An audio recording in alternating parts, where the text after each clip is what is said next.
Nel momento di difficoltà in cui la città soffre, l'ultracentenaria società veneziana Duri Banchi risponde presente e corre in aiuto a Venezia e al suo principale ospedale del centro storico dei Santi Giovanni e Paolo. Il direttivo raccoglie così l'appello lanciato proprio oggi dal governatore del Veneto Luca Zaia.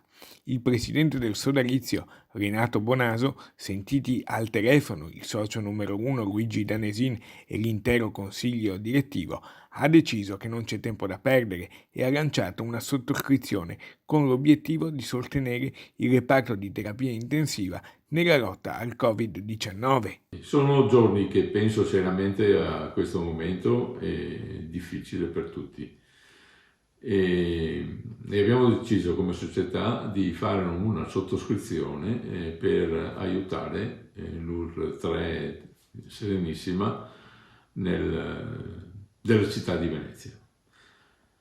La sottoscrizione parte da subito. Fondata nel 1903, il sodalizio ha visto passare, dall'alto della sua straordinaria età di 117 anni di attività, 2 guerre mondiali, ma anche questa è una situazione drammatica, con pochi precedenti.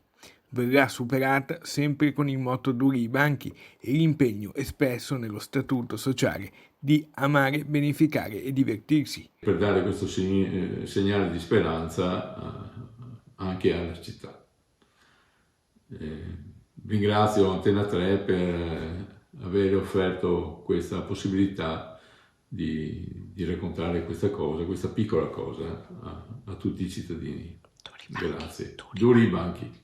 E terminata questa emergenza, verrà lanciata una campagna rivolta ai giovani, con iniziative concrete per combattere il bullismo nelle nostre scuole.